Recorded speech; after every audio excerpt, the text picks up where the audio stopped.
मंदिर मूरत तेरी, फिर भी न देखे सूरत तेरी।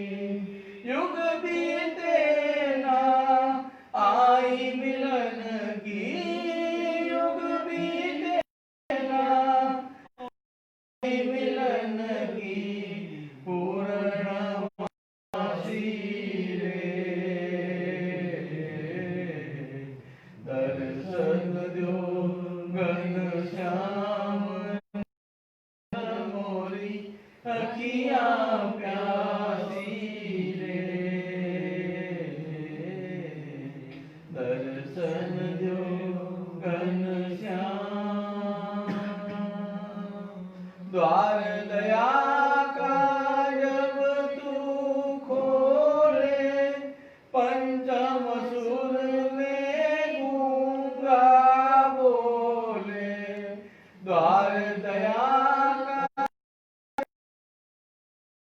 बोले, पंचम सुर में गूंगा बोले। अंदाज लंगड़ा चल कर, अंदाजे के लंगड़ा चल कर पहुँचे काशी रे। दर्शन दो घनश्याम नाथ मोरी अखियाँ प्यासी रे। दर्शन दो घनश्याम। पानी पी कर प्यास बुझाऊं, नैनन को कैसे समझाऊं।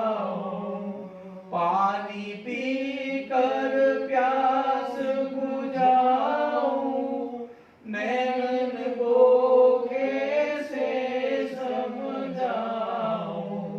आँख मिचोली छोड़ो भगवन, आँख मिचोली छोड़ो भगवन, घट घट वासी रे। दर्शन दो घनश्याम नाथ मोरी अखियाँ प्यासी रे। दर्शन दो घनश्याम। बोलो श्री सच्चिदानंद भगवान की जय। श्री सद्गुरुदेव महाराज की जय।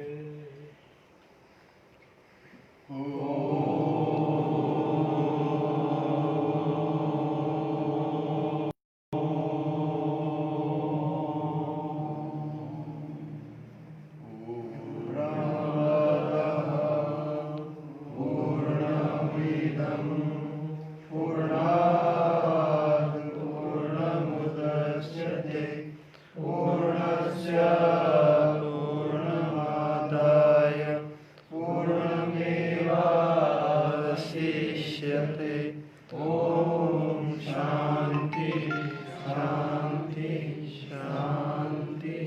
श्री सच्चिदानंद भगवान की जय। श्री सद्गुरुदेव महाराज की जय। गुरुर्ब्रह्मा गुरुर्विष्णु गुरुर्देवो महेश्वर, साक्षात् परं ब्रह्म तस्मै श्री गुरुवे नमः। वेद वेदांत सन्निष्ठं श्रोत्रियं बोधरूपिणं चिदानन्द शाश्वतं प्रकाशं परमं नमः। ईश्वरो गुरुरात्मेति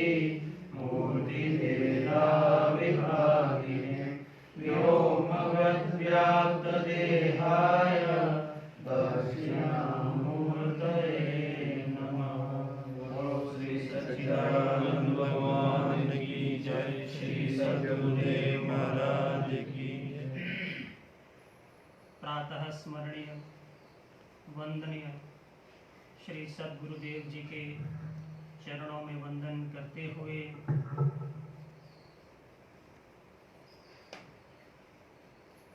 गत गुरुवार से हम लोग पूज्य सद्गुरुदेव जी के आशीर्वचनों का रसपान कर रहे हैं। पूर्व दिवस पूज्य गुरुदेव महाराज जी के द्वारा हम लोगों ने तीर्थ की महिमा का श्रवण किया। सद्गुरुदेव ही सबसे बड़े तीर्थ होते हैं, ऐसा महामहोपाध्याय पंडित कविराज गोपीनाथ जी ने कहा। श्री गुरु गीता में भी सद्गुरुर्नूनं भूतले साक्षात् कल्पतरु समृतः भवसागरं तरतुम यस्तु वांछति साधकः। भवसागर को पार करने के लिए श्री गुरु गीता में भी वर्णन आया है कि जिस किसी को भवसागर पार करना है, सद्गुरु रूपी नाव का आश्रय, सद्गुरु रूपी नाव द्वारा प्रदत्त नाम दीक्षा ही जीव को भवसागर से पार कर सकती है। रामचरितमानस का उदाहरण देते हुए हमें समझाया, मुद मंगलमय संत समाजो जो जग जंगम तीर्थ राजो राम भगति जहाँ सुर सरी धारा सरसई ब्रह्म विचार प्रसारा। राम भक्ति रूपी गंगा और ब्रह्म विचार का प्रचार रूपी जहाँ सरस्वती है, ऐसे संत महापुरुष हमें इस भवसागर से पार करवाते हैं। और उसके बाद पूज्य महाराज जी ने गुणों का वर्णन करते हुए हमें सत्संग श्रवण करवाया। निश्चित रूप से इस बात को हम श्री गुरु कृपा से गुरु आश्रम में आश्रम की सात्विकता के द्वारा महसूस कर सकते हैं कि तीर्थ श्री गुरु महाराज जी द्वारा बनाया गया श्री गोविंद जी आश्रम एक तीर्थ से कम बिल्कुल भी नहीं है। बिल्कुल यहाँ की शांति हमें मार्गदर्शन देती है। एक बार एक संत थे, एक आदमी थे, उनकी एक घड़ी खो गई। उस घड़ी से उनका बड़ा लगाव था, भावुकता थी, भावनात्मक रूप से जुड़े थे। 2-3 बच्चे उनके घर में थे। उनको कहा, बेटा बड़ी कृपा होगी। बच्चों ने बहुत कोशिश की 3-4 दिन, लेकिन घड़ी मिली नहीं। एक बच्चा थोड़ा सुजान था, समझदार था। उस बच्चे ने दिन प्रतिदिन घड़ी ढूंढता रहा और चौथे दिन वो घड़ी ढूंढ निकाली। तो उस व्यक्ति ने कहा, बेटा तुमने ये घड़ी कैसे ढूंढी? तो उस बच्चे ने कहा कि मैं प्रतिदिन हर एक कमरे में जाता और बड़े ध्यान से घड़ी की उस टिक टिक की आवाज़ को सुनता, और आज सुबह जैसे ही पिताजी आपके कक्ष शयन कक्ष में गया तो मुझे उस घड़ी की आवाज़ सुनाई दी और इस तरह से वो घड़ी मिल गई। वो शांत कमरा यानी मन की बिल्कुल जो शांति है, जब हमारा मन बिल्कुल शांत होगा तो निश्चित रूप से श्री गुरु महाराज जी द्वारा प्रदत्त मार्ग का हम अनुसंधान कर सकेंगे। तो चलिए ध्यान को श्री साधना तक से तीर्थ का जो रहस्य पूज्य सद्गुरुदेव जी से श्रवण करें। बहरहाल सहज भाव से अर्थात जो स्थान स्वाभाविक सत्व गुण प्रधान है, उसी प्रकार साधारण रूप से किसी निमित्त के कारण वह स्थान सत्व गुण प्रधान हो गया है। जिन स्थानों पर तपस्या कर चुके हैं, तपस्या के कारण विशेष तपस्या का तेज लंबे अरसे तक वहाँ व्याप्त रहता है। जो लोग उच्चतर शक्ति आहरण करते हैं, उस स्थान पर दीर्घ काल तक उनकी शक्ति बनी रहती है। बुद्ध देव जी ने जिस स्थान पर तपस्या की थी, जहाँ उपदेश दिया था, जहाँ पर ज्ञान संचार या दीक्षा आदि देते रहे, वे सभी स्थान आज पवित्र तीर्थ स्थान हैं। जिन लोगों में शक्ति अनुभव करने की क्षमता है। अगर वे उस स्थान पर बैठें तो अपने भीतर उसे पा सकते हैं। बुद्ध गया में कितनी विशेष शक्ति है। जो लोग वहां जाकर ध्यान कर चुके हैं, इससे वे अनुभव कर सकते हैं। स्थान का प्रभाव उस स्थान का स्वाभाविक प्रभाव नहीं, बल्कि जहाँ किसी पुरुष ने तपस्या पूर्ण की थी रहता है। उनका शरीर चला गया है, जगह चली गई है, मिट्टी चली गई है, वह स्थान रह गया है, वह वातावरण रह गया है।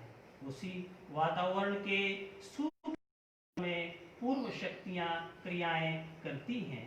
फलतः अगर कोई वहां जाकर उन्मुक्त भाव से बैठे, यानी ओपन भाव रहे, तो उसकी क्रियाएं होंगी, उसका स्पंदन प्राप्त होगा। सभी जगह ऐसी स्थिति है। इसी प्रकार जिन स्थानों में देवताओं की लीलाएं हुई हैं, कोई देवता नर रूप लीला कर चुके हैं, उस दिव्य शक्ति का प्रभाव वहां के वातावरण में रह गया है। इसके भीतर अनेक सूक्ष्म स्तर हैं। अगर यह न होता, आकाश और वायुमंडल के भीतर उक्त सूक्ष्म स्तर के अनुसार इस वातावरण का तारतम्य न होता। यह है परिवेश वातावरण अति सूक्ष्म।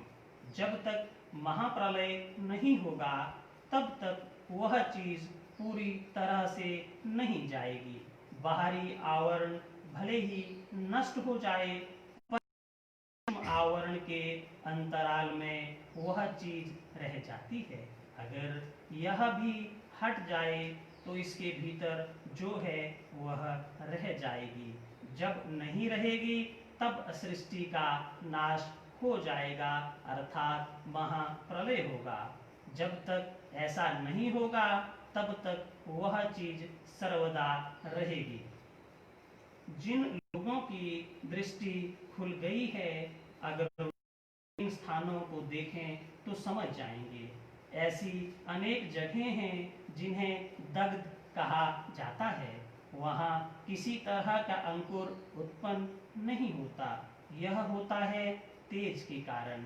इसी प्रकार उग्र तेज से जहाँ साधना की जाती है, वहाँ का वातावरण उष्ण हो जाता है, अर्थात ऐसी जगह है जहाँ बीज अंकुरित होते हैं, कर्म बीज अंकुरित होता है। दूसरी ओर ऐसी जगहें हैं जो ऊसर की तरह हैं। माँ आनंदमयी माँ जब 1929 ईस्वी में हरिद्वार गई थी, तब मैं भोलागिरी की धर्मशाला में था। वहीं थी, माँ के साथ तीसरे पहर घूमने जाता था। के बारे में उन्होंने कहा था कि वायुमंडल के भीतर, सूक्ष्म के भीतर देखा गया है कि तपस्या और ज्ञान के फल से वह स्थान दग्ध हो जाता है। वहाँ कर्म के बीज उत्पन्न नहीं होते। वजह है कि ऐसे स्थानों को ज्ञान भूमि कहा जाता है। लोग सामान्य तौर पर इसे देख नहीं पाते। महाप्रभु ने जब वृंदावन आविष्कार किया था, तब लोग रूप गोस्वामी, वल्लभाचार्य आदि तथा उनके शिष्यों ने भी अंतर्दृष्टि के द्वारा उन लीला स्थल किया था। कहाँ कौन सी लीला हुई, उसके सूत्र वहाँ आज भी मौजूद हैं। श्री कृष्ण की लीला 500 वर्ष की बात, 5000 वर्ष पहले की बात है। आज भी जो लोग देख पाते हैं, वे देखते हैं। आज भी सभी लीला देखने में आते हैं। जिनके पास आंखें नहीं हैं, वे नहीं देख पाते। अगर मेरी आंखें खुली तो मैं देख पाऊंगा। अच्छे बुरे आदमी सर्वत्र हैं। इसके द्वारा तीर्थ स्थानों का महत्व नहीं समझा जा सकता। अगर किसी समय साधु लोग तपस्या कर चुके हैं, देवताओं का आविर्भाव हुआ हो, भगवान की लीला प्रकाश हुई हो, कोई अच्छा उपासक उपासना कर चुका हो तो उसका एक प्रकाश वहाँ अवश्य प्राप्त होगा। जिस प्रकार की क्रिया होगी उसी प्रकार का प्रभाव रहेगा। कुछ तो स्वाभाविक रूप में रहेगा और कुछ नैमित्तिक रूप में। नैमित्तिक का मतलब है निमित्तवश। जैसे कोई तपस्या कर रहा है, कोई निष्काम उपासना कर रहा है, देवता आ गए, ऊपर से कोई नित्य सिद्ध मनुष्य आकर कुछ दिन वहाँ रह चुके हैं, या अन्य कोई लीला हुई है, ऐसी सभी बातों की छाप वहाँ अवश्य रह जाती है, सूक्ष्म छाप रहती है। साइकोमेट्री नाम एक विज्ञान है जिसकी सहायता से बहुत सी बातें मालूम हो जाती हैं। मिस्र के एक पत्थर को देखकर यह समझा जाता है कि 10,000 वर्ष पूर्व किसने क्या किया था।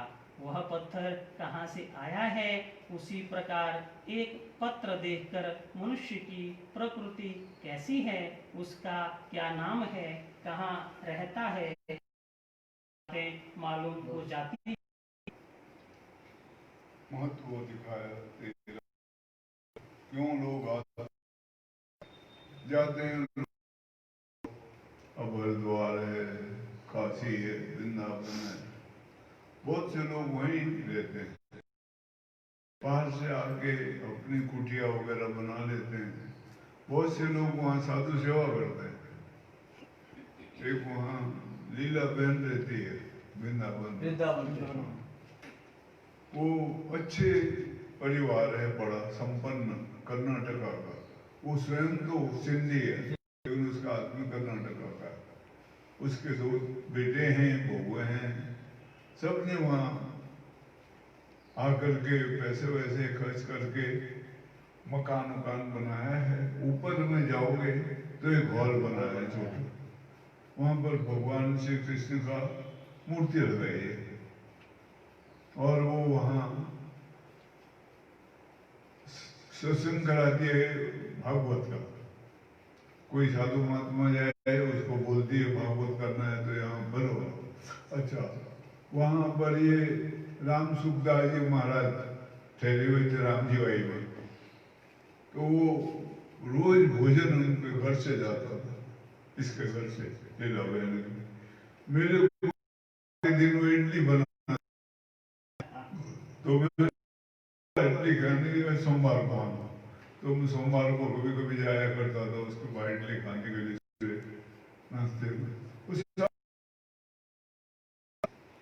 और उसके जो आदमी है वो बैठ के माला फेरते रहते हैं वहाँ पर, और उनके पास पैसा होगा बैंक में जमा कराया, ब्याज में जाता है, उसके द्वारा वो अपना वो चलाते हैं। ऐसे बहुत से लोग होते हैं जो बाद के दिनों में इन स्थानों में चले जाते हैं।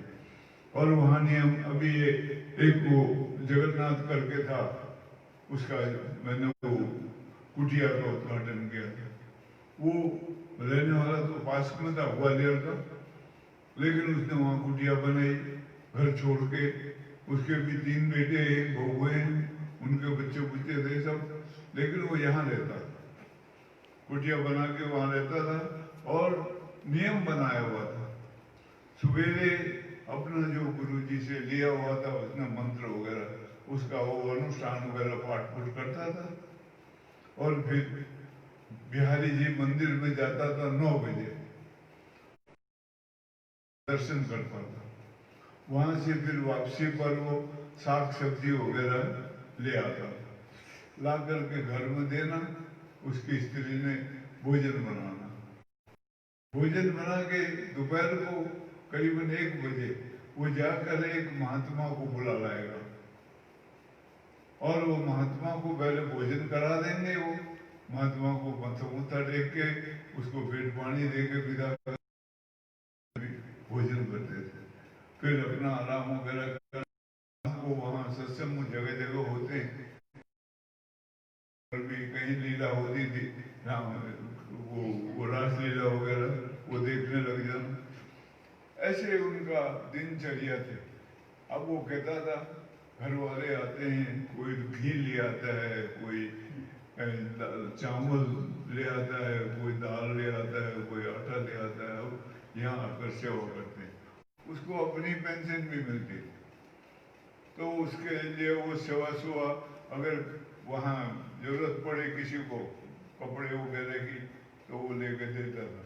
और सर्दियों में वो 100 कंबल बांटता था लाभ के अपने पैसे से।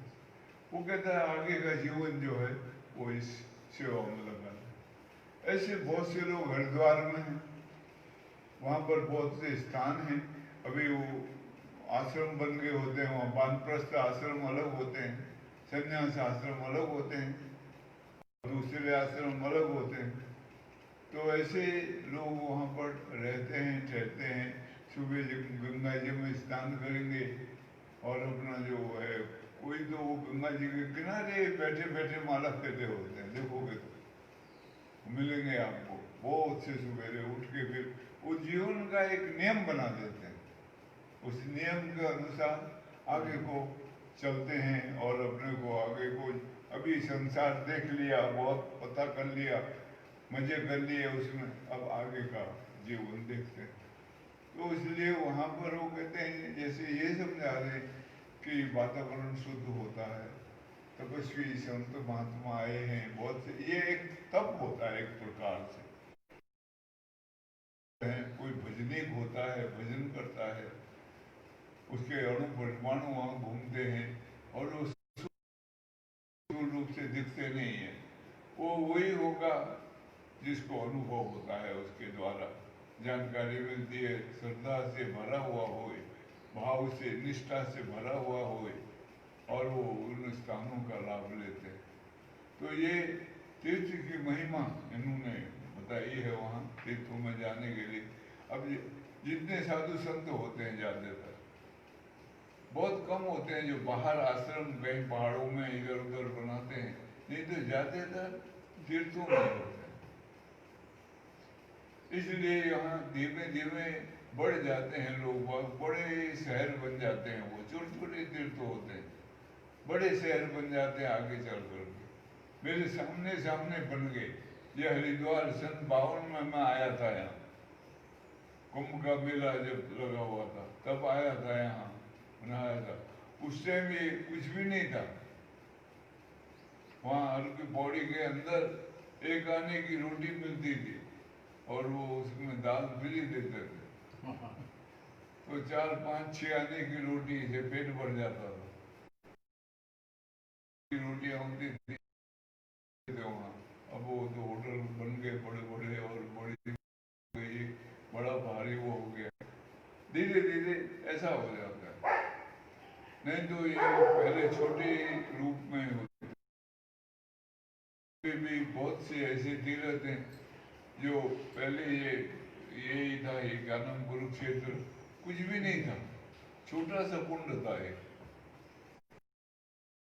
छोटे मंदिर थे, वहां पर जाके लोग मत्था मत्था टेकते थे और वो कुंड में स्नान करते थे। अभी वो ब्रह्म कुंड बना दिया बड़ा, वहां पर वो पानी भर देते हैं उसमें, और वो लोग भागना मेला लगता है बड़ा, ग्रहण का बड़ा तीर्थ मानते हैं उसको।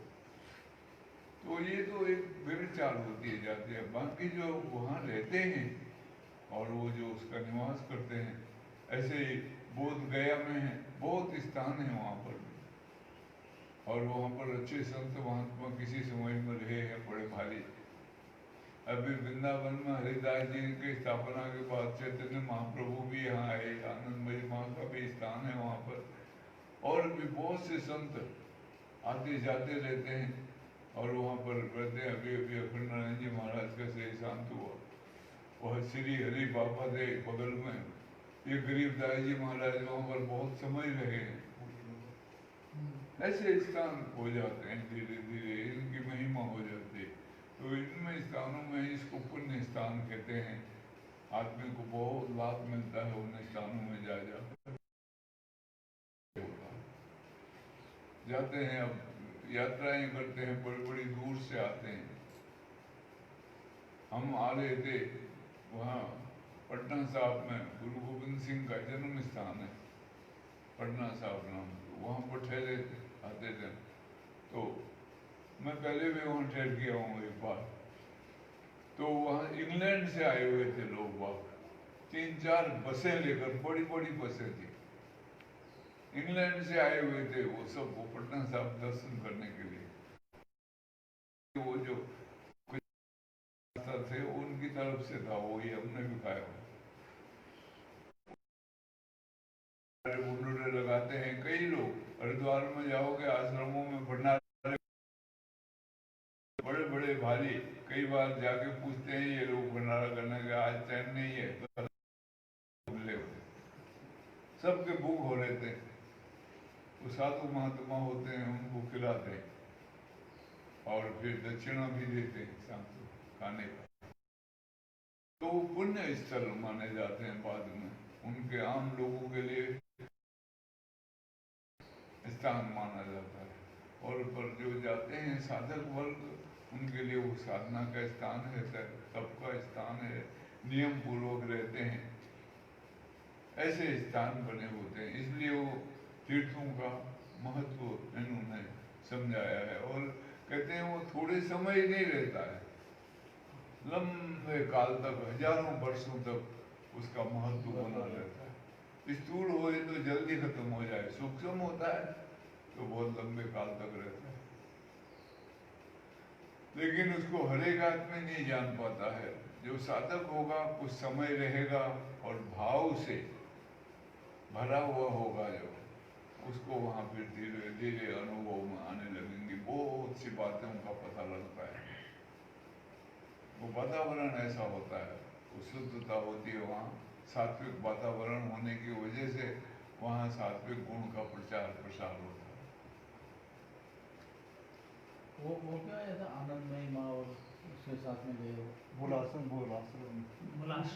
किसमें, वो वायुमंडल में क्या बोला?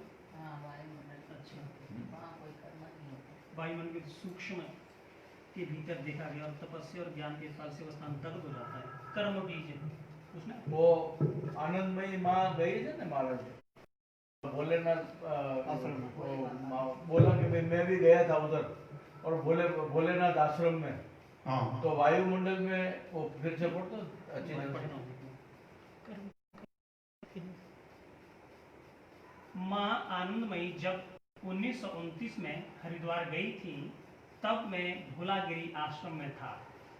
माँ भी वहीं थी। माँ के साथ तीसरे पहर घूमने जाता था। एक जगह के बारे में उन्होंने कहा था कि वायुमंडल के भीतर, सूक्ष्म के भीतर देखा गया है कि तपस्या और ज्ञान के फल से स्थान दग्ध हो जाता है, वहाँ कर्म के बीज उत्पन्न नहीं होते। ये भोला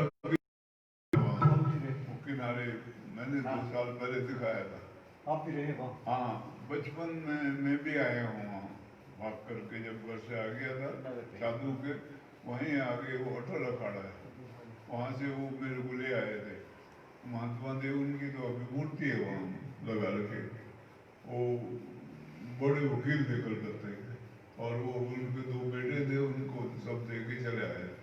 यहाँ पर वो महंत भोलागिरी आश्रम के, भोलागिरी आश्रम में वहाँ ज़्यादातर बंगाल के लोग ज़्यादा ठहरते हैं, इधर वाले कम जाते हैं, क्योंकि भोलागिरी बंगाल का शरीर था उनका, उन्होंने बनवाया वो स्थान।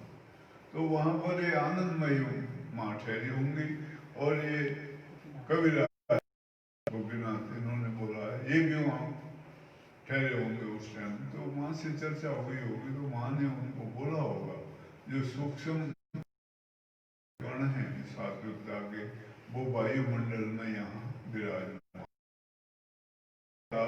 साधन भजन करके उसको मिलते, वो चर्चा उनके साथ हुई होगी। अब वो महसूस कर सकते हैं कौन?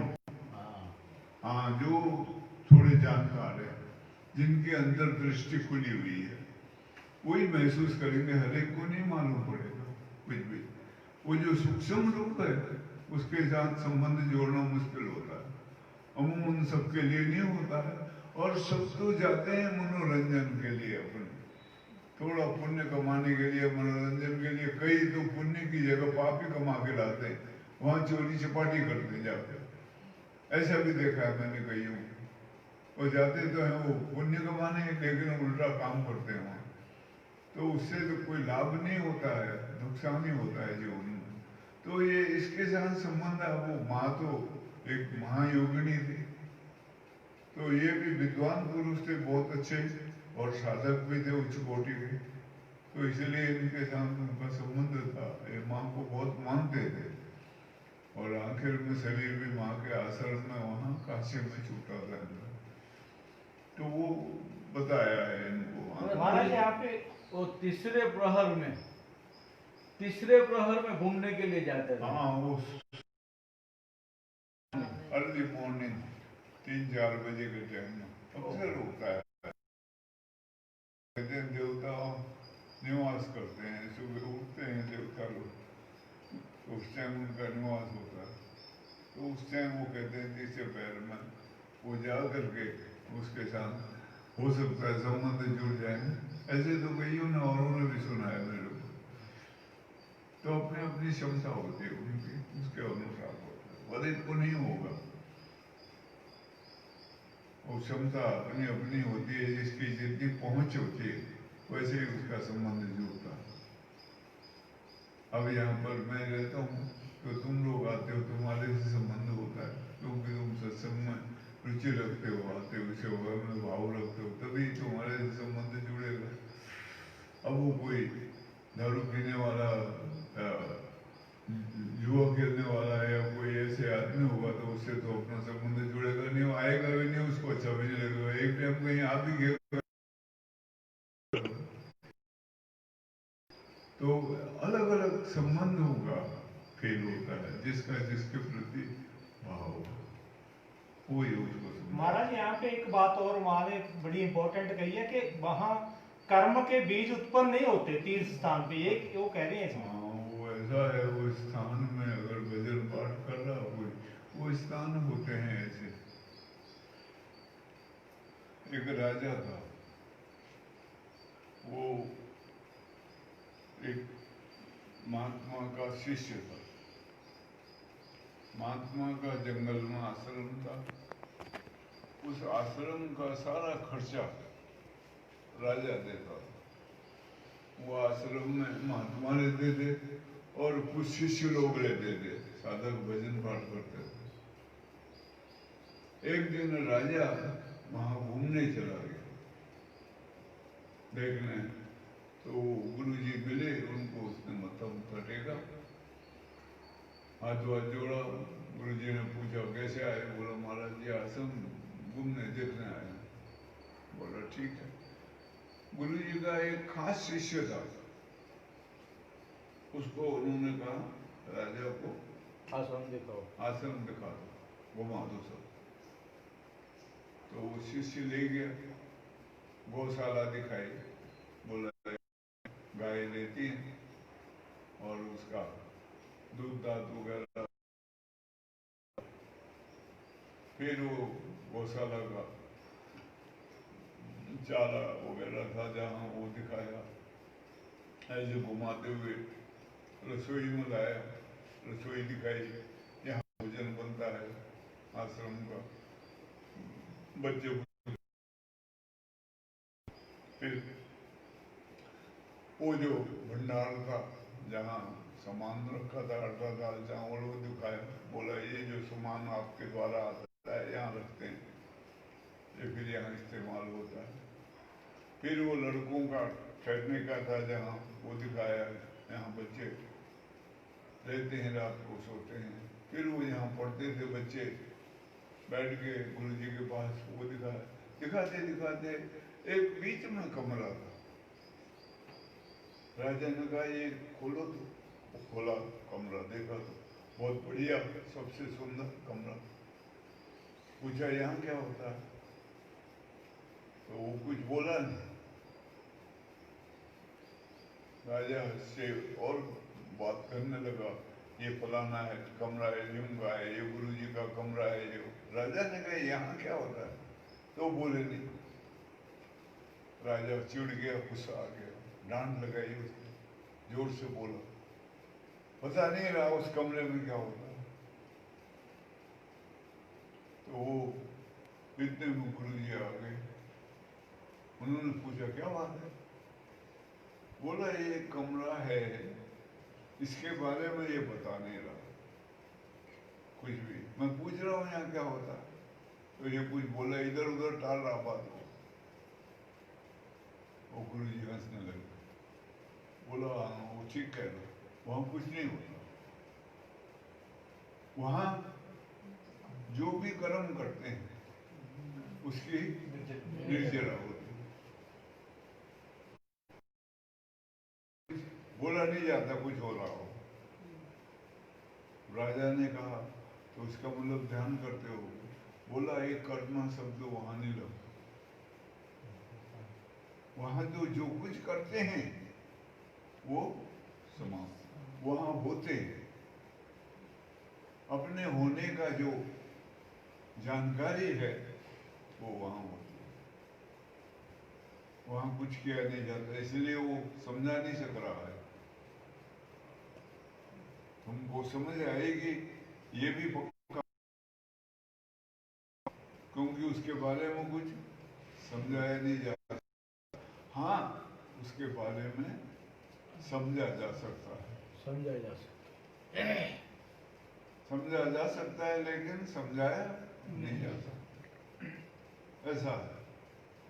तो यहाँ भी वो समझा रहे हैं, इन जगहों में जो कर्म के संस्कार होते हैं उसकी निर्जरा कहते हैं, निर्जरा होती है।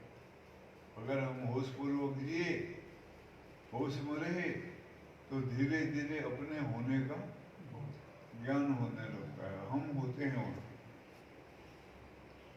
नहीं तो आदमी खोया रहता है, घर में हो गए तो यहाँ आश्रम, आश्रम हो गए तो घर में, कहीं भी होते नहीं, अपने में नहीं होते हम, बाहर ही कहीं घूम रहे होते। अपने में होने का टाइम आएगा तो नींद आ जाएगी।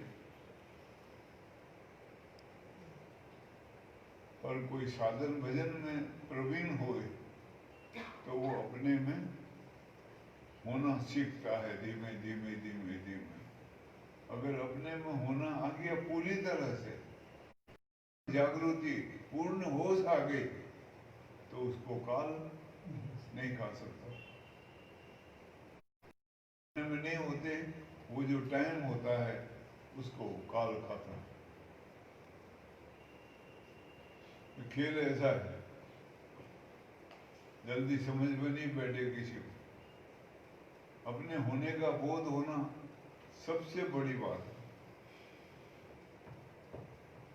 और एक ऐसा बोध है जो कभी विस्मरण नहीं होता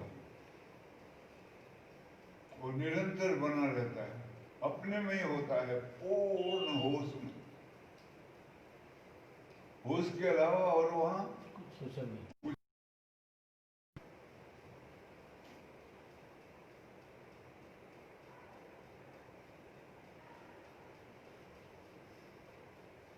इसको इस सूरत शब्द का मेल कहते हैं। शब्द जो है वो निरंतर है, वो अबाधित है, बाधा नहीं होती है उसमें। उस सुरता को उसके साथ जोड़ना पड़ता है। हम सुरता रूप हैं और हम बाहर भाग रहे संसार में। कहाँ लगी सूरत? लगी संसार में, ताते पड़ गए हो दूर। सुरता बांधी जो थिर करे वो आठों पहर। उसको बांधना है, लाना है, खींचना है। बैठते हैं तो भी भाग जाती है, तो उसको पकड़ पकड़ के लाना पड़ेगा, अभ्यास करना पड़ेगा लंबा चौड़ा, तब उसके साथ जुड़ पाएंगे।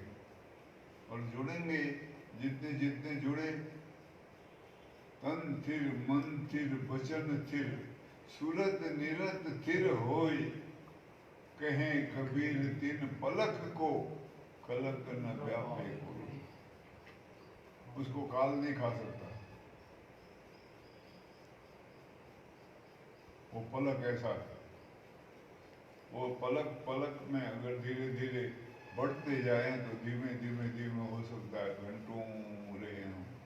और यही है मतलब ध्यान भजन करने का भी, नाम सुमरण करने का। इसलिए नाम की महिमा का ये सब में सब जितने भी साधन हैं संसार में अपने से दूर ले जाते हैं। माला भी दूर ले जाते, एक ही साधन है दुनिया में जो अपने में लाता है, वो नाम का स्मरण है। वो अपने में लाता है हम।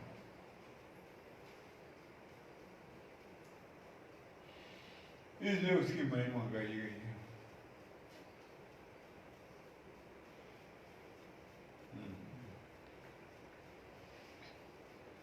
असली बात यह है कि सूक्ष्म रूप में संस्कार रह जाता है। जितने सूक्ष्म संस्कार हैं, खासकर आध्यात्मिक संस्कार, यह सब अत्यंत सूक्ष्म हैं। अतएव स्वाभाविक रूप से परिवर्तन होने पर चीज नहीं होती, वस्तु रह जाती है। भिन्न भिन्न कारणों से जो कुछ होता है वह नैमित्तिक होता है। एक बात और है, जहाँ स्वाभाविक कहा है वहाँ समझने लायक बात है। जिस प्रकार भगवान किसी महापुरुष या विशिष्ट व्यक्ति का अवतार इस पार्थिव जगत में विशिष्ट कार्य के लिए होता है, उसी प्रकार भगवान या महापुरुष के लीला क्षेत्र जो कि ऊर्ध्व स्तर में है उनका भी अवतार होता है। केवल भगवान का ही अवतार नहीं होता, भगवान के शंख चक्र का भी अवतार होता है। भगवान के फूल और मालाओं का भी अवतार होता है। अवतरण होने का मतलब यहाँ यह है कि प्रकाश में पुनः आना। इसी प्रकार धामों का अवतरण होता है। हम लोग वृंदावन या काशी कहते हैं, वह भी वही है। काशी काल के ऊर्ध्व में है, देश के ऊर्ध्व में है। काशी इस स्पेस में नहीं है। काशते तत्वम, मात्र जहाँ निरंतर तत्वों का प्रकाश हो रहा है उसी का नाम काशी है। काशी में देह अभिमान नहीं रहता। जिनमें देह अभिमान है, अगर उनकी मृत्यु उस स्थान में हो जाती है तो वहाँ उस तत्व के आकर्षण से वे उस परम प्रकाश में चले जाते हैं। काशी मृत्यु की बात सामान्य लोग समझ नहीं पाते। मनुष्य ने अनेक पाप किए और वहाँ जाकर मर गया तो उसकी मुक्ति हो गई। यही एक प्रश्न लोगों के मन में उत्पन्न होता है। जो बात है उस काशी की एक महिमा है, स्थान की महिमा है। इस प्रकार भाव जगत के भीतर ऐसे स्थान हैं जहाँ बाह्य भाव से मुक्त हो जाऊं, बहिर्मुख भाव को त्याग कर जो संभव होता है, और अंतर्मुख हो जाऊं तो साथ ही साथ भाव राशियां उन्मुख होकर उसे पकड़ लेंगी, यानी वह भाव से उठा ले जाएगा। यही वजह है कि स्थान का एक प्रभाव अलग प्रकार का होता है। जिसका मन अंतर्मुख नहीं है, संवेदनशील नहीं है, वह इसे अनुभव नहीं कर सकता। जब सृष्टि अंतर्मुख होना जरूरी है, उसी के लिए है वो कहते हैं काशी एक ये है जो शहर बसा हुआ है, वहाँ रहते हैं लोग आश्रम में, अच्छी जगह है, कोई अच्छी जगह है। गंगा जी बहती है वहाँ बगल में, और वो साधु संतों के पुराने समय से वो विद्या का गढ़ रहा। लोग हमारे यहाँ पूछते थे कहाँ पड़ा, काशी। तो उसका बड़ा महत्व होता, काशी पड़ा हो। तो वहाँ पर पहले ये हस्तलिपियाँ सब काशी में होती, अब तो छापेखाने बन गए, जगह जगह ये होती हैं सब जगह, लेकिन पहले कहीं नहीं मिलता था। वो काशी में जाके वहीं पढ़ के आना पड़ता था। वहाँ होते थे बड़े बड़े विद्वान, सेवा करते थे उनकी और वो पढ़ाते थे। तो इसलिए स्थूल का भी महत्व है, लेकिन वो दूसरी काशी बताते हैं। जो वास्तविक काशी है वो थोड़ा सूक्ष्म जगत में है। वो उन्हीं को समझ आती है जिनकी अंतर्दृष्टि खुल गई हो। जो खाली बाहरी दृष्टि से ही देखते हैं संसार को, वो काशी को नहीं पहचान पाएंगे। सारे तीर्थों का यही हाल होता है। वो एक सूक्ष्म जगत होता है, वो सूक्ष्म जगत में उनका स्थान बना होता है। वहाँ पर जो शरीर छोड़ता है वो जरूर मुक्ति को पाता है। अब ऐसे लगा लेते हैं काशी ले जाकर। मेरे सामने एक जिंदा ही बहा दिया उसको गंगा जी में। वो ला रहे थे घर से, दो भाई थे। वो बाप बोल भी नहीं सक रहा था ठीक से, यहीं तुलसी घाट पर बैठा हुआ था।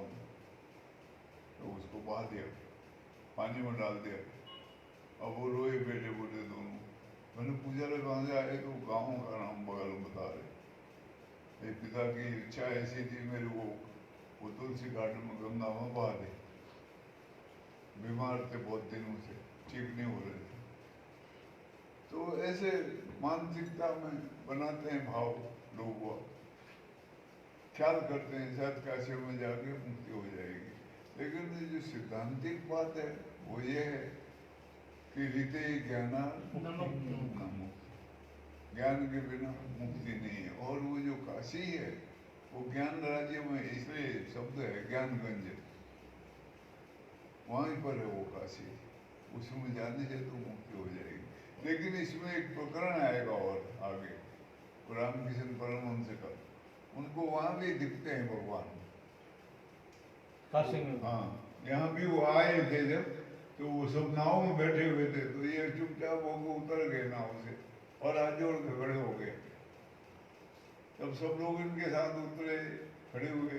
तो किसी को तो कुछ नजर नहीं आया, तो इनको भगवान शंकर नजर आए। और वो वहाँ मणिकर्णिका घाट में आकर के चीता के पास गए, तो उसके कान में कुछ बोले। तो इन्होंने उनको मथा मुथा टेका। तो लोगों ने इनसे पूछा, महाराज जी आप ऐसे ऊपर? बोला भगवान शंकर आके इसको दीक्षा दे रहे थे। तो अब वो रामकृष्ण परमहंस हैं, अब उनके साथ में है जो उनको नहीं दिखते, उनको दिखते। ऐसा है वो भाव का खेल है। इसमें आएगा प्रकरण आगे चल करके काशी में मुक्ति का।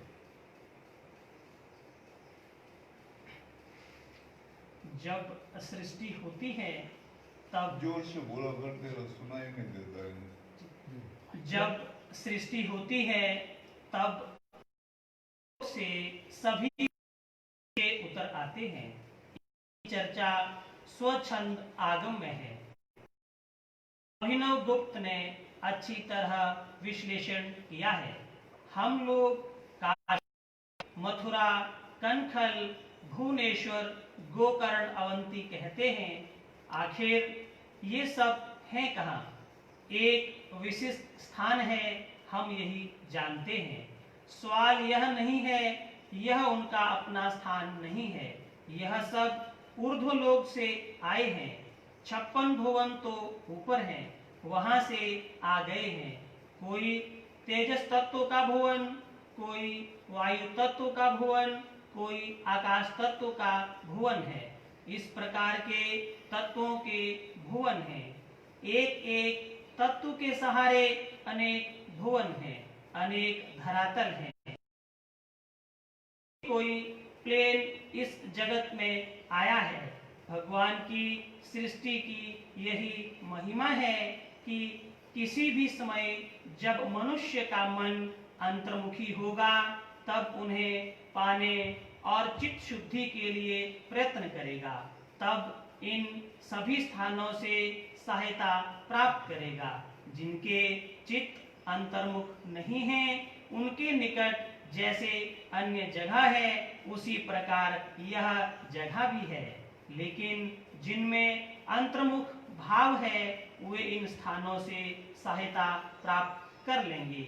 इसीलिए ऊर्ध्वलोक के तेज को अधोलोक में संचार कर दिया गया है। इससे यह स्पष्ट हो गया कि इनकी जब सृष्टि हुई तब सृष्टि के साथ साथ इन्हें शुद्ध चीजें मिली हैं। जो शुद्ध हैं उनकी अपनी विशिष्टता है। भगवत तत्व जब जगत में आता है तब वह नाना रूपों में अपना प्रकाश फैलाता है, परंतु प्रत्येक व्यक्ति के साथ प्रत्येक व्यक्ति का पार्थक्य है। यह विशिष्टता बनी रहती है। जैसे काशी तो शुद्ध तत्व है, यह वहीं से आया है। मथुरा तत्व गोकुल तत्व के भीतर है। वृंदावन नया नाम है, यह अधिक प्राचीन नहीं है। गोलक तत्व के भीतर गोकुल तत्व है। इसके भीतर माथुर मंडल के भीतर श्वेत द्वीप है। इसी श्वेत द्वीप के भीतर से आए हैं साकेत, जिसे हम लोग अयोध्या कहते हैं। उसका भी अपना एक अलग स्थान है। सभी चीजों का नित्य धाम में अपना स्थान है, प्रपंच के ऊर्ध्व में। यह सब गुणमय वैचित्र्य है। रजोगुण तमोगुण नहीं है, पर सत्व गुण है।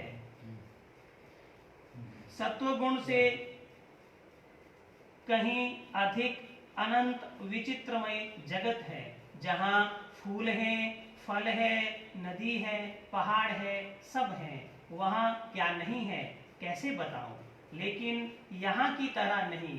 यह परिणामशील रजोगुण तमोगुण मिश्रित और काल के अधीन है, लेकिन वह काल के अधीन नहीं है और न रजोगुण तमोगुण मिश्रित है, इसीलिए विशुद्ध है। सब चीजें हैं पर विचित्र है। गुलाब भी सुंदर है और कमल भी, पर गुलाब का सौंदर्य एक तरह का है और कमल का दूसरे प्रकार का। अगर यह वैचित्र्य ना रहे तो जगत में आनंद कैसे आए। हमारे पार्थिव जगत में उक्त विचित्रता जिसे स्पष्ट हो जाए, इसलिए सृष्टि के समय ही शुद्ध सत्व के प्रधान स्थानों को भगवान ने दिया है। पहले ही बता चुका हूँ कि वृक्ष लता पत्तियों में भी जिस प्रकार सात्विक राजसिक तामसिक हैं, ठीक उसी प्रकार यह भी है। गुरु को हम लोग भगवती समझते हैं, पर जो लोग नहीं जानते वे गुरु को सामान्य पशु समझते हैं। किंतु हम यह जानते हैं कि उनकी कितनी महिमा है और इस बात को हम वैदिक युग से जानते हैं। इसी प्रकार पशुओं की अपनी एक विशिष्टता है। भले ही गुरु की तरह ना हो, पर एक आदर्श उनमें है। इसी प्रकार प्रत्येक स्थान की विशेषता है। किसी स्थान में स्वाभाविक रूप से भाव का विकास हो सकता है और किसी स्थान में प्रेम का विकास हो सकता है। किसी स्थान में ज्ञान का विकास हो सकता है और किसी स्थान में योग सिद्धि का विकास हो सकता है। मान लीजिए एक त्रिकोण है जिसे हम लोग विंध्याचल कहते हैं। वह त्रिकोण स्थान है। कामरूप कामाख्या भी त्रिकोण स्थान है, जबकि कामरूप कामाख्या में जो क्रिया होगी वह विंध्याचल में नहीं होगी। विंध्याचल में जो क्रिया होगी वह कामाख्या में नहीं होगी। कामाख्या में पुष्चरण या जगाने के लिए जो क्रियाएं होंगी वह अन्यत्र नहीं होंगी। कामरूप एक प्रसिद्ध पीठ है, इसीलिए जो क्रियाएं होंगी वह अन्यत्र नहीं होंगी। विंध्याचल में प्रपंच से बाहर जाने के लिए, हट जाने के लिए वहाँ दरवाजे हैं। विंध्याचल का मध्य बिंदु ही विंध्यवासिनी है। वह जो बिंदु है उस बिंदु से त्रिकोण में जा सकता है। ऐसा कामरूप कामाख्या में नहीं है, पर इस बात को साधारण लोग नहीं जानते। स्थान की एक विशेषता होती है। प्राचीन मुनि ऋषि एवं भगवान जितने रूपों में ज्ञान देने के लिए प्रकट हुए हैं, सभी इस बात को स्पष्ट रूप से कह गए हैं। इसे बकवाद नहीं समझना चाहिए। यह अनुभव की बातें हैं, बिना अनुभव के इसे नहीं जाना जा सकता। अलग अलग तीर्थों का अलग अलग महिमा बताइए। अभी तो सब मिक्स ज्यूल हो गए। पहले इसे ये जो वृंदावन है ये वैष्णवों का था, खासकर यहाँ साधु सन्यासी नहीं होते थे। ये उड़िया बाबा जी ने वहाँ पहले पहले सन्यास आश्रम बना के सन्यासियों की स्थापना करी, तो वो हुआ। ये काशी था, ये सन्यासियों का था। यहाँ वैष्णवों का कोई महत्व नहीं था। अयोध्या वैष्णवों का था बगल में, वहाँ पर राम के जो भगत होते थे उनका होता था। इसलिए अलग अलग तीर्थों की महिमा बताइए। अब वहाँ कामरूप की बात है, वो गुवाहाटी के पास में है, पास में बिल्कुल नजदीक 5-7 किलोमीटर है। तो वहाँ पर देवी का मंदिर है और कामाख्या देवी का कहते हैं। वहाँ जो साधक होते हैं ज्यादातर वो ब्रह्मचर्य की साधना करते हैं वहाँ ज़्यादा। और मैं वहाँ गया, गुफाओं में घूमा, गुफाएं हैं वहाँ काफ़ी। वहाँ देखा मैंने महात्मा लोग बैठे होते हैं, वो कई कई के पास छोटी छोटी कन्याएं होती हैं, वो कन्याओं की पूजा करते हैं वहाँ, छोटी छोटी कन्याओं की। वो उसका एक रूप बना है उनका वहाँ। और वहाँ जो प्रसाद दिया जाता है वो एक वस्त्र होता है लाल रंग का, प्रसाद रूप में देते हैं। वो रूप समझाता है। तो वो अलग अलग रूप के अलग अलग स्थान हैं, अलग अलग साधनाओं के पद्धतियों के अलग अलग स्थानों में वैसे वैसा साधक रहता है वो। तो वो जो जैसी साधना करता है वो उस रूप में वहाँ पर विराजमान होता है और वो वहाँ बैठ के साधना करता है, तो उसको आगे को फलीभूत होता है वो साधना। इसलिए तीर्थों का अपना अलग अलग महत्व है सबका। अब हम जाते हैं, हमको तो मालूम नहीं है, खबर नहीं है, तो हम सबको एक जैसा मानते हैं। अब जैसे जगन्नाथपुरी है, अगर वहाँ देखोगे तो वहाँ 3 मूर्तियाँ हैं। रात को ये साधु महात्माओं को ले जाते थे लोग दिखाने के लिए, वहाँ 3 मूर्तियाँ हैं वहाँ। एक भगवान कृष्ण की है, एक बलभद्र की है, एक सुभद्रा की। वहाँ वो उनके वो हैं, वो बल हैं, ताकत है, और भद्र हैं। सुभद्रा भगवान की शक्ति है। अर्जुन से विवाह किया उन्होंने, तो अर्जुन को बोला अब तेरा रथ सुभद्रा को दे देना। वो जो वंशज चला है परीक्षित वगैरह, वो द्रौपदी से नहीं चला है, सुभद्रा से, उसके औलाद थे वो। तो भाई हैं, उनका नाम है बलभद्र। वो उनसे बड़े हैं, भगवान से बड़े हैं, श्री कृष्ण से। उनकी मूर्तियां हैं वहाँ। अब वो क्या रूप बनाया होगा उसका, कि भगवान की जो शक्ति है वो भद्र है, शुभ है, आनंद देने वाली है। भगवान का जो बल है वो विनाशकारी नहीं है, वो बल लोगों को शुभता के लिए आगे बढ़ाता है, सुभद्र है वो।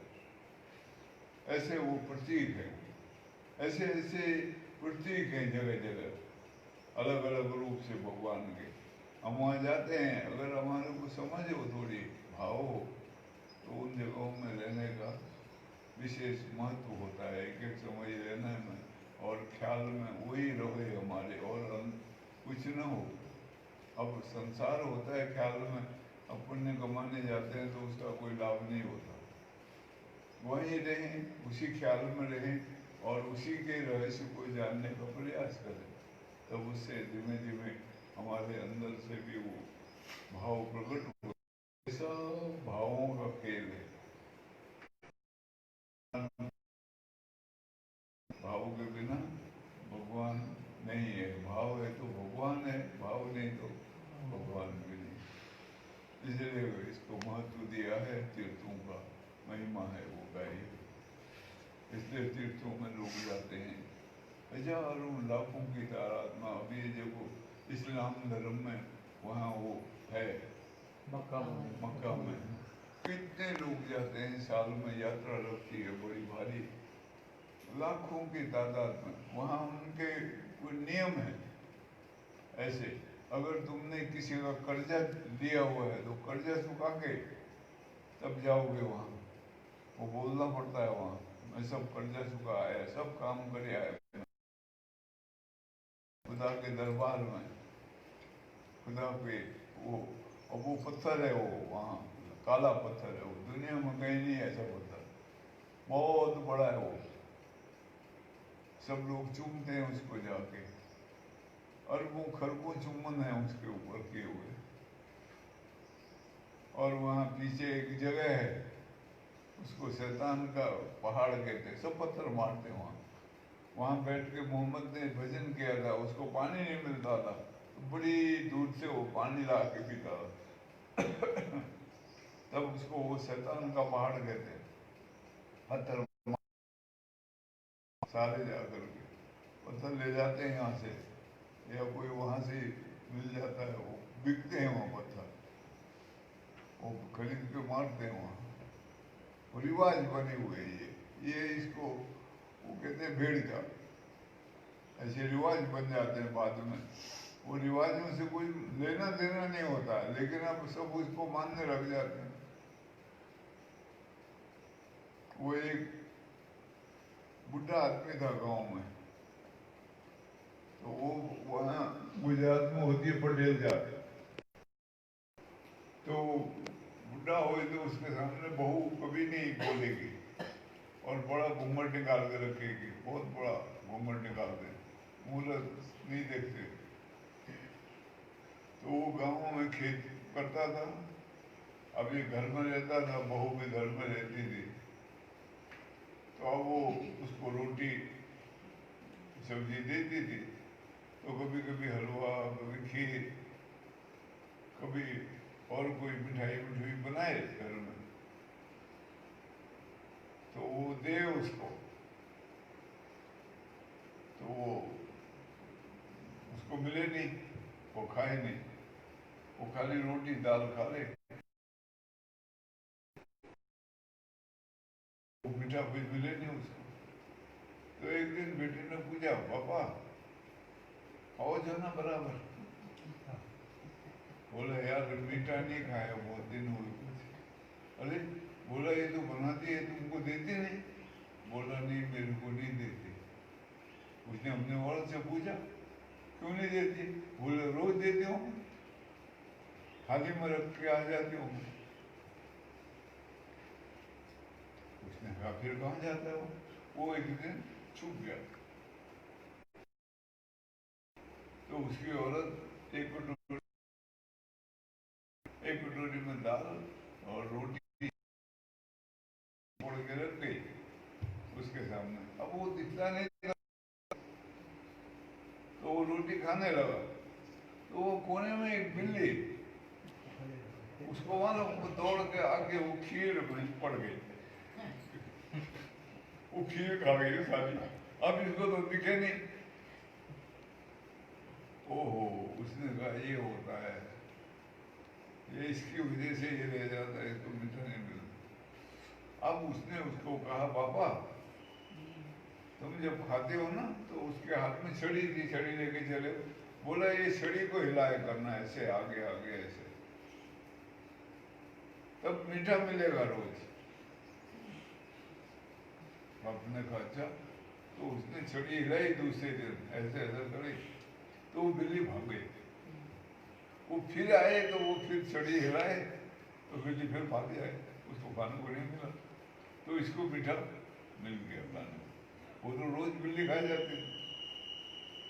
इसने कहा हो छड़ी हिलाने से मीठा मिलता।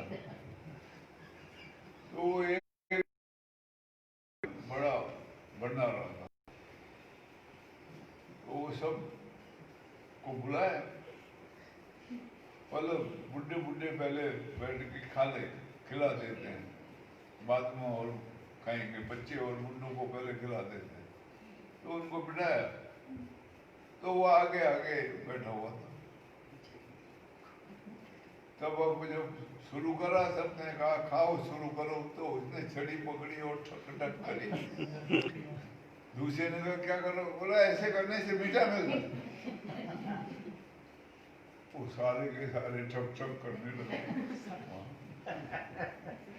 अब वहां तो मीठा दिया हुआ था, उसमें कोई बिल्ली भी नहीं थी, कुछ नहीं, लेकिन वो रिवाज पड़ गया। तो ऐसे रिवाज पड़ जाते हैं। अब वो क्या लेना से मीठे का, लेकिन वो बिल्ली भगाने के लिए बताया, तो उसने समझा ये छड़ी करने से मीठा मिलता है। ऐसे रिवाज पड़ जाते हैं। तो ये ऐसे रिवाज हमारे पड़ जाते हैं सारे, तो उन रिवाजों को चलते हैं, इसको ही भेड़ चाल कहते हैं। उसको तोड़ना होता है, नहीं तो उसी में वो सब सोचते हैं कि हम बड़े भारी भगत। हाँ हाँ, बस और कुछ करना धरना नहीं रहता है कुछ भी। इसलिए संत महात्माओं ने चेताया है। बोलो सच्चिदानंद भगवान